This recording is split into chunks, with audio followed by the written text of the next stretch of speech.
pour la suite de notre comparatif entre Marseille et Rider-Waite. J'espère que cette série vous intéresse toujours autant. On arrive au 10 de coupe, le 10 qui finit la série des numériques au niveau des coupes. Et ici, la première chose que l'on peut remarquer tout de suite quand on voit cette carte, c'est qu'il n'y a plus aucune végétation. La végétation a complètement disparu.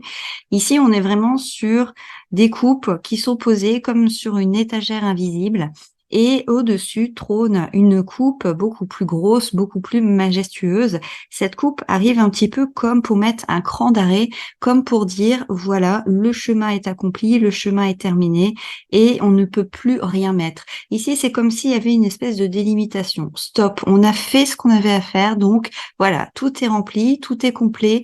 Donc, suite au prochain épisode, si vous voulez re-remplir à nouveau vos coupes, eh bien, il va falloir ouvrir une nouvelle bibliothèque, une nouvelle étagère. Donc, ce qui est intéressant, c'est que sur cette coupe transversale, on retrouve ici une espèce de symbole, une espèce de fleur, de croix, pour faire comme une espèce de cache. Alors, c'est intéressant parce que sur les autres coupes qu'on a vues jusqu'à maintenant, on avait plutôt des coupes comme ça, avec la coupe ouverte, où on voit la petite partie hachurée. Et c'est la première fois qu'on arrive avec une coupe qui semble fermée. Alors on peut se poser la question de est-ce qu'on l'a fermée parce que justement elle est pas debout et que son contenu risque de se renverser si on ne ferme pas justement la bouteille, la coupe, ou est-ce que justement parce que ça renforce le message que on est arrivé au bout d'un chemin et que voilà, on ne peut plus rien ajouter.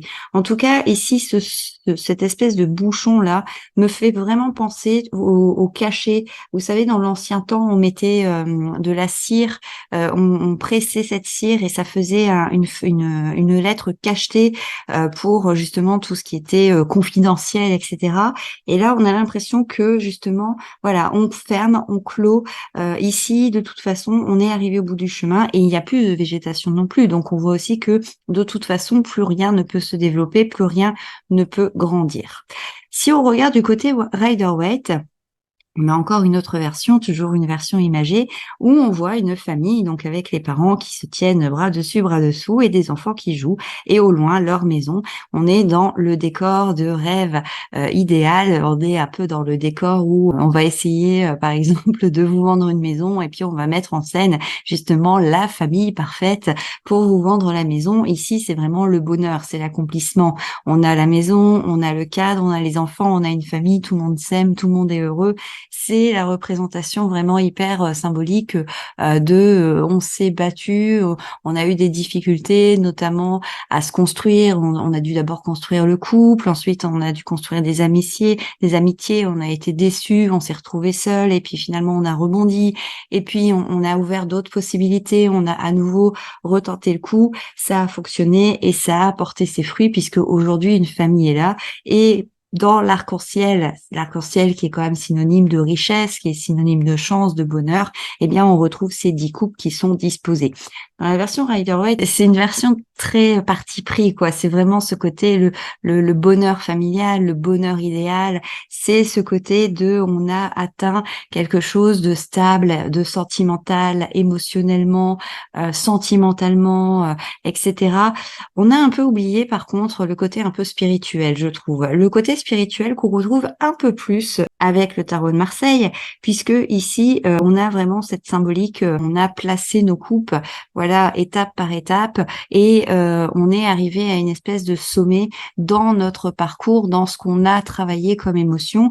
Il y a plusieurs émotions dans la vie, et on a peut-être fait le choix de travailler, par exemple, l'émotion de la joie ou de la tristesse. Et bien voilà, on a fini un cycle où on a appris à échanger justement avec cette tristesse, cette joie, et comment on peut justement s'épanouir et comment on peut peut-être essayer d'être plus dans la maîtrise de ses émotions. Ici, ce qui est intéressant et la grande différence entre ces deux cartes, et je trouve que c'est vraiment quelque chose qui m'attire l'œil tout de suite, c'est que ici, on a quand même la représentation des enfants. Et donc ici, avec le Rider, on a vraiment ce côté de ce n'est pas fini, puisque les enfants eux-mêmes vont grandir. Et d'ailleurs, on peut supposer que c'est une fille et un garçon, même si on voit pas très bien. Mais en tout cas, il y a cette espèce de continuité de la vie. Il y a quand même ce côté de, on a construit quelque chose, mais ce quelque chose va aussi grandir et donc ça va recommencer. Avec le Marseille, on est dans quelque chose de beaucoup plus définitif. Ici, c'est comme si on nous disait, maintenant que tu as accompli ce cycle, eh bien, tu dois en recommencer un autre si tu veux continuer d'évoluer et de grandir. C'est vraiment très intéressant de voir ce 10 de coupe en Marseille parce qu'il est vraiment très, très dépouillé. Et dans les coupes, on l'a vu au travers de cette série, c'est quand même assez rare de cette carte justement qui est très dépouillée où il y a absolument rien autour. On avait l'as de coupe, mais cet as de coupe était tellement luxuriant en lui-même, il était tellement abondant en détails que quelque part cette tasse de coupe se suffisait à elle-même. Alors que dans les autres cartes, on avait quand même toujours ce lien avec la végétation qui grandit, qui se fane, qui s'élève, qui descend, le côté rouge vers les coupes ou le côté bleu, peu importe, mais en tout cas, il y avait vraiment les limites que ça imposait. Et ici, c'est vraiment la place à l'émotion pure. On a atteint ce qu'on cherchait, l'objectif. Et là, il y a vraiment ce côté de, on va le garder, on va l'enfermer, on va le garder avec soi comme un trésor, comme quelque chose de précieux. C'est quelque chose de sacré qu'on va conserver, auquel on va faire vraiment très attention parce qu'on connaît la valeur de cette coupe et on sait par quoi on est passé là pour arriver à ça. Donc c'est assez intéressant de voir ces deux cartes-là aussi tout simplement parce que vraiment elles sont très différentes et que au premier abord on pourrait se dire mais finalement elles n'ont pas grand-chose en commun et c'est vrai, contrairement aux autres cartes, c'est vrai que c'est vraiment deux cartes qui ont une énergie différente. Mais c'est aussi la difficulté, en fait, quand on prend un rider, c'est parce que quand on prend un rider, forcément, on prend des illustrations et des illustrations de vie.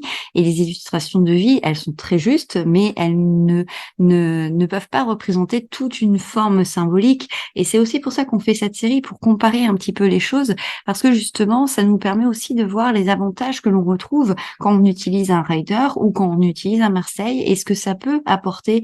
Est-ce que l'utilisation des deux systèmes peut enrichir aussi dans nos interprétations.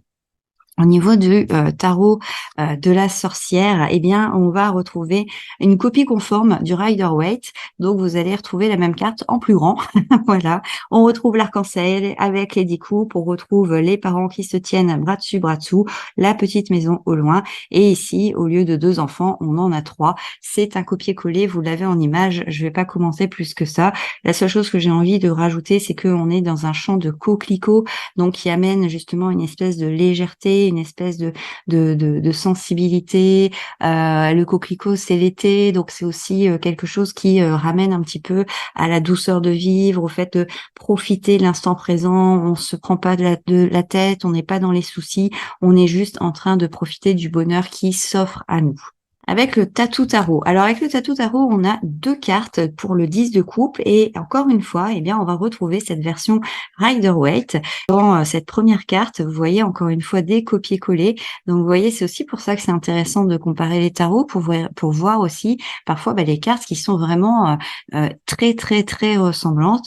Ici, la seule différence en fait entre celle-ci et les 2 précédentes, c'est que on n'a plus les enfants. Les enfants ont disparu. On a toujours l'arc-en-ciel avec les 10 couples, la petite maison, le petit couple, mais on n'a plus les enfants. Donc ici, on est dans un stade presque de jeunes mariés. Les jeunes mariés qui viennent juste de s'unir, de célébrer leur union et qui décident de commencer leur nouvelle vie. Ici, on est dans l'instant, en fait, dans les contes de fées, après avoir terrassé les dragons et vaincu la marâtre, on a enfin pu accéder au bonheur. On s'est mariés et il était une fois et ils vécurent heureux et eurent beaucoup d'enfants. On est vraiment dans cette représentation-là. Mais il y a une autre carte avec le tatou tarot où on a cette version-là qui est du coup différente, bien que on retrouve les 10 coupes en arc comme ça. Ici, on ne retrouve plus de personnages, on retrouve 2 mains qui se tiennent la main. Et ici, sur cette main, on voit, c'est marqué Love, on voit qu'il y a des tatouages, on voit qu'il y a une espèce de complicité, on voit que les tatouages sont quand même assez raccords et on voit ce petit chemin un petit peu sinueux qui va sur cette petite maison qui paye pas de mine et qui moi me fait penser un petit peu à la maison de Hansel et Gretel, vous savez en en confiserie qu'on peut manger, etc. Et on voit que les coupes, elles flottent au-dessus, mais par contre, l'arc-en-ciel est en dessous. Et je trouve que ça, c'est très intéressant que l'arc-en-ciel ait été décalé pour la simple et bonne raison que ici, on a l'impression que les coupes, c'est carrément intégré dans l'arc-en-ciel et que quelque part, ici, on a une espèce de, maintenant que vous avez bien travaillé, eh bien, la récompense est là, vous avez trouvé votre trésor, il est à vous, il vous appartient. Or, ici, le fait que ce soit décalé, j'ai un peu l'impression que, en fait, finalement, ça revient à l'arc-en-ciel comme il est, c'est-à-dire juste un moment, juste un instant, mais que c'est pas forcément en lien avec le travail qui a été fait. Et ça amène une dimension qui est bien, vous avez travaillé. Bien, vous avez construit quelque chose. Aujourd'hui, vous êtes dans l'amour. Aujourd'hui, vous êtes main dans la main. Et votre chemin n'est pas encore tout à fait fini. Et d'ailleurs, on voit qu'il n'est pas droit. Il est encore sinueux. Vous avez encore des pas à faire. Mais vous avez bien travaillé. Donc, vous avez le droit à un moment de bonheur. Mais ça ne veut pas dire que ce moment de bonheur, il va vivre éternellement. Et c'est la grosse différence avec ça. Ici, on est sur l'esprit conte de fées. Ils vécurent heureux et eurent beaucoup d'enfants et jusqu'à la fin de leur vie, pas de problème. Alors que ici, on est beaucoup plus dans le côté rationnel, le côté instantané. C'est-à-dire là, oui, effectivement, on sait qu'on a travaillé pour obtenir quelque chose. On profite du moment, on profite de cet arc-en-ciel parce que c'est un moment joyeux, parce que c'est un moment lumineux, parce que on sait qu'on a de la chance. Mais ça ne veut pas dire que le travail est terminé et ça ne veut pas dire que d'autres choses ne vont pas arriver et qu'il va falloir aussi peut-être travailler autrement. Avec le tarot de la loi de l'attraction, on change de décor et nous retrouvons cette femme qui est complètement nue et qui regarde au loin cet arc-en-ciel devant une maison assez sombre. On ne devine que son ombre. Cette femme, c'est assez intéressant parce que en fait, le fait qu'elle soit complètement nue, c'est la représentation pour moi symbolique du fait qu'elle se soit mise à nu au niveau de son âme. Il faut pas oublier qu'on parle des couples, donc on parle de tout ce qui est émotions, sentiments, les relations, mais aussi le lien avec soi-même. Les couples vont nous parler de notre rapport à nous-mêmes. Ils vont nous parler de notre estime de soi. Ils vont nous parler de la vision dont on a de nous, la façon dont on s'aime soi-même. Est-ce qu'on s'apprécie? Est-ce qu'on se déteste, etc. Et cette femme, elle est assise en tailleur, complètement nue à l'extérieur. Elle s'est débarrassée de tous les artifices, de tout ce qui pouvait enjoliver sa vérité. Et aujourd'hui, elle est complètement dans son authenticité. Elle s'accepte dans son être qui elle est et elle profite encore une fois de cet arc-en-ciel qui apparaît un petit peu comme un signe, comme pour lui dire tu as bien travaillé, tu as le droit d'avoir une récompense, va chercher le trésor au pied de cet arc-en-ciel. Ce qui est assez intéressant, c'est que finalement elle tourne le dos à cette maison. Mais c'est pas non plus, elle n'est pas complètement isolée sur une île déserte. Donc on voit qu'elle a quand même conscience que effectivement la spiritualité, l'émotionnel, le sentimental, c'est un pan de sa vie, mais que on a besoin aussi d'autre chose, d'avoir une sécurité, d'avoir un confort, et c'est pour ça qu'il existe d'autres familles, les bâtons, les épées, les deniers. Donc on n'est pas que des coupes, encore une fois, mais à ce niveau-là, elle a fait le travail et quelque part elle se sent en paix avec ce qu'elle a fait et donc elle est juste dans un moment où elle se sent à sa place. Elle est dans un moment d'accomplissement. Elle sait que comme cet arc-en-ciel, ça ne va pas durer et qu'elle va devoir se relever, peut-être aller s'habiller et peut-être devoir aller œuvrer sur d'autres choses. Mais pour l'instant, elle a juste décidé de profiter de ce moment de paix et d'union avec elle-même. Au niveau du Lily White Tarot, nous avons cette représentation qui est encore une représentation différente. Et ici, j'aime beaucoup cette représentation parce que ça me fait penser un peu au mariage. Vous savez, quand on va à un mariage qui est un peu préparé et que vous avez tous les verres là qui sont empilés les uns sur les autres et puis on fait couler de champagne ou peu importe et ça coule, ça coule de partout et on a en bas tous ces poissons qui sont réunis, qui nagent dans tous les sens, etc. Et ça ressemble à l'agitation qu'on retrouve dans un mariage où tout le monde papillonne de droite à gauche, tout le monde, il y en a qui rigolent, il y en a qui dansent, il y en a qui vont discuter à droite, à gauche. on reste en général 5 minutes avec une personne et puis on passe à une autre. Il y a une joie, il y a une effervescence. Et ce 10 de coupe ici dans ce Lily White Tarot, il représente cette effervescence. C'est-à-dire que cette série des coupes, elle n'a pas été facile quand même. Il faut quand même l'admettre. C'est-à-dire qu'on dit toujours oui, souvent, oh les épées, c'est compliqué, etc. Mais les coupes, quand on les regarde bien et qu'on voit tout le parcours qu'on a fait avec ces coupes, on se rend bien compte quand même que ça n'a pas été si simple que ça. On a quand même été trahi, on a quand même été abandonné, on a vécu l'ennui, on a vécu la déception, on a vécu la trahison, on s'est senti complètement seul, il a fallu rebondir, il a fallu aller chercher en soi la force de rebondir, il a fallu aussi abandonner certaines choses, notamment avec le 8 de coupe, où il a fallu laisser derrière soi un certain passé pour pouvoir continuer à avancer. Bref, c'est une série qui est quand même très très secouante, qui vraiment va nous agiter au niveau de nos émotions, au niveau de nos croyances, au niveau de nos certitudes. Donc c'est vrai qu'on a quand même bien mérité, quand on arrive à ce 10 de coupe, de profiter d'un moment d'accalmie et de célébrer un moment heureux, un moment de joie. Mais il faut quand même toujours garder à l'esprit que ça ne peut rester qu'un moment et que effectivement on ne peut pas rester sous les coupes de champagne à boire éternellement, parce que sinon on passerait dans un 10 de coupe négatif qui serait justement le côté de quelque chose où on reste enfermé là où on est, et c'est là où on rejoint justement le 10 de coupe de Marseille, c'est-à-dire ce côté strict, définitif, c'est-à-dire là c'est terminé, après à toi de voir si tu préfères rester enfermé dans ton armoire ou si tu veux continuer à avancer, peut-être sur une autre série, peut-être sur un autre projet, sur une autre relation, sur une autre partie de toi, peu importe, mais c'est ce que nous dit cette carte et c'est la question qu'elle nous pose.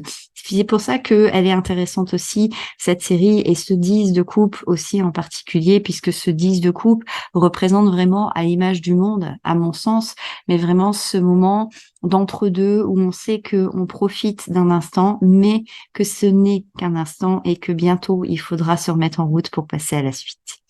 Donc voilà ce que je pouvais vous dire sur les numériques, en tout cas des coupes. On va se retrouver pour parler bien évidemment des figures. Alors je vous invite encore toujours à faire ce comparatif avec vos propres tarots. N'oubliez pas de vous abonner à la chaîne, de liker la vidéo, de me laisser un petit commentaire, de me poser vos questions. Moi, j'aime beaucoup vos questions et j'aime beaucoup y répondre. Et puis, je vous abandonne là et on se retrouve bientôt pour une prochaine vidéo. Prenez soin de vous. Ciao!